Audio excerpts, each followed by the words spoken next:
Hey everyone, welcome back. Sean Having Fun Repairs. I got in front of me a Frigidaire dishwasher. Frigidaire dishwasher, you can see it right here. Where is that model number at? Let's see if I can find it. We'll turn on a light and maybe we can read some numbers and stuff on here. Okay, there we go. Model number FFCD2413US4A. And if I'm not mistaken, this Frigidaire dishwasher is still being sold at like different retail stores around the world, like Lowe's and maybe Home Depot. Not too sure about Home Depot, but definitely it's still on the floor at Lowe's. Roughly like $300 to $400 dishwasher, I think. Not super expensive. Not a whole lot of modern options like Bluetooth connectivity or Wi-Fi connectivity and remote apps to be able to manage it from your bedroom, so you can start it when you go to bed without having to walk out to your kitchen or anything of that nature. But anyways, so when we moved into our house, this was the dishwasher that was in it. Okay, and if you can notice something, notice that with me. Yeah, it doesn't latch. Okay, now I'll go ahead and let you know. If we come down and I'll turn on the light, the latch is not broke per se, but you see that tab right there? In all honesty, it is popped out a socket, and I'll show you what I mean here in a minute, unless it proves me wrong this go around, which should go ahead and tell you that I've already had this opened once. So this is going to be probably a rather quick fix video, just something I wanted to show y'all in case you need to replace the latch on your Frigidaire. All right. A little bit of backstory is I opened this up already once and put the latch back in position where it needed to be, and was able to open and shut this a few times. And we had already replaced the dishwasher, got a new one, because I didn't even know if I wanted to spend the time fixing this, and then put it up for sale. And then unfortunately, when the individual came, them and their spouse, to buy this from us, at that very moment when they opened it up, the latch came out of socket again and would no longer latch close. Okay, so unfortunately they didn't pick it up, and so that drove the decision, well, if I'm going to sell it now after that flub, I might as well get a part. And so yes, I've gotten parts, but we're going to take this apart and compare the two and see where the failure is most likely occurring. And hopefully you can learn a little bit of something in this video, at least of all how to replace the locking mechanism on your latch for your dishwasher.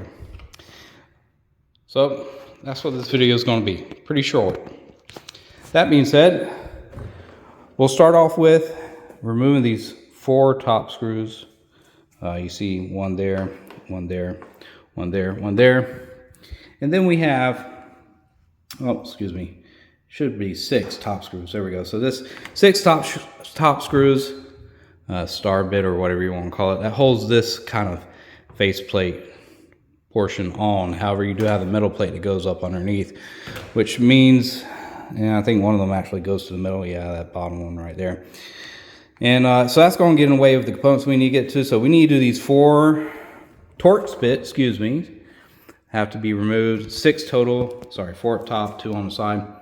And then 1, 2 standard Phillips heads, number 2s, and you get removed. And that will take off this piece and this piece, and then we have, or this piece and this piece, and then we have access to everything that we need to have access to here on this. As far as the size of the Torx bit, I think I already still have it out.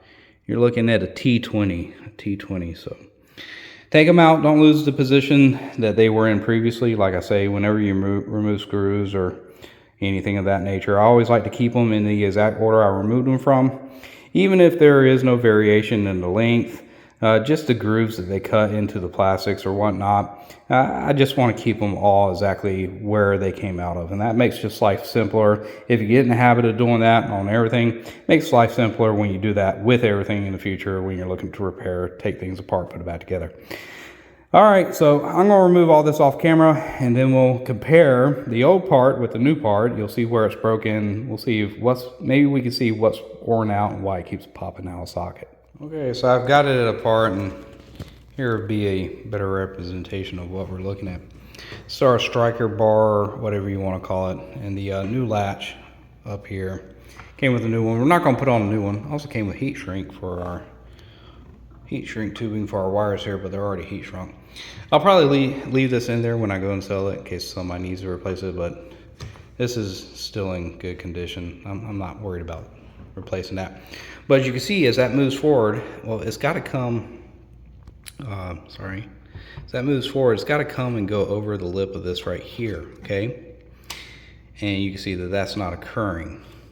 And I believe it's because this plastic right here is weakened over time. And then when we look, the plastic on that lip is weakened, but then when we look, we can see the back end of this, and we see this tab, which should be in front of that metal bar, is fallen. Now this is supposed to push in, but it can't because of how it's positioned. As a matter of fact, this is probably a better representation of how it should sit when you are able to shut it. And then when that bar hits that striker, okay, this rolls down and it becomes locked in place. And then of course, this is a little actuator, what controls the locking for this to keep it from opening up while the dishwasher is running. But again, you can see there is a substantial difference right now between both of these with the door open. So you see how this has been misplaced. So what I'm going to do is I'm going to remove this. Looks to be another T20 set.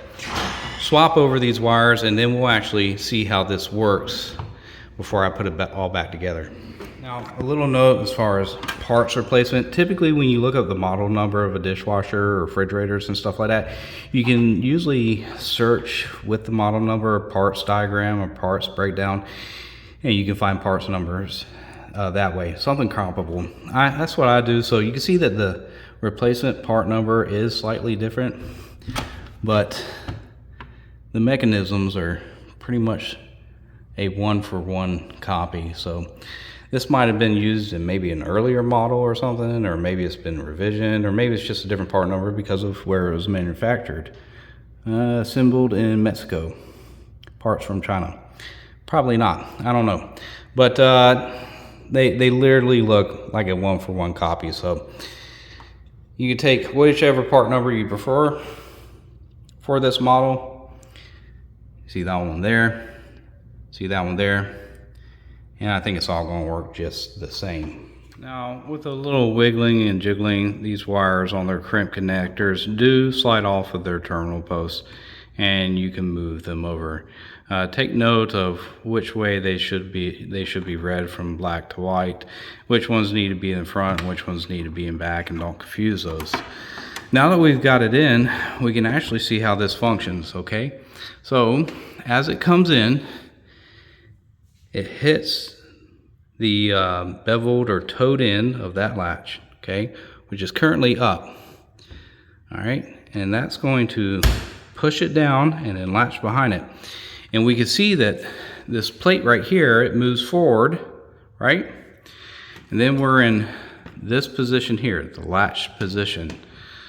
But why did mine not pull down when it was opened? Well, I believe the failure point is actually that lip right there weakening over time, or perhaps during a drying cycle or while it was in use, this right here had it locked in and then somebody forcefully opened it and caused this to weaken.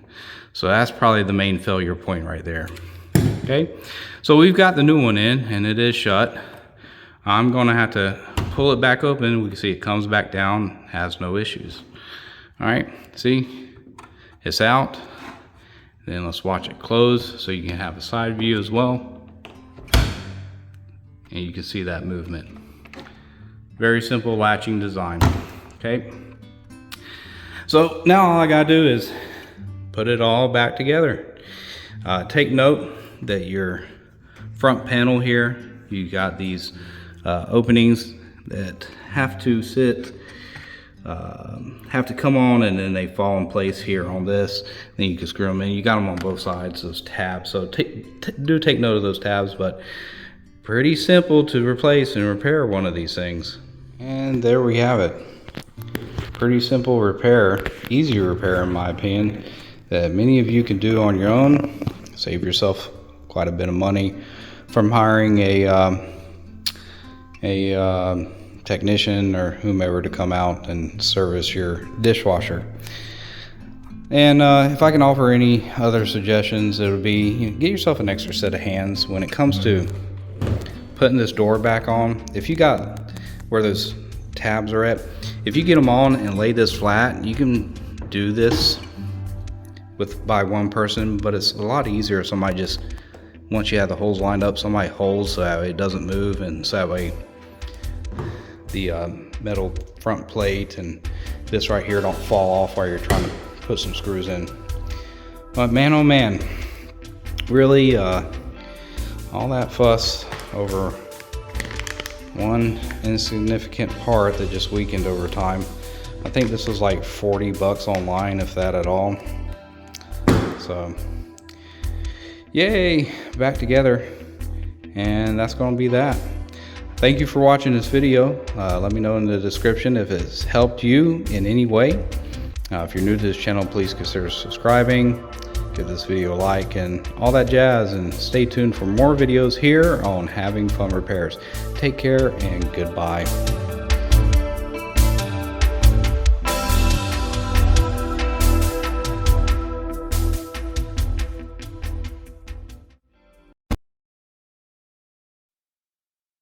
Bark.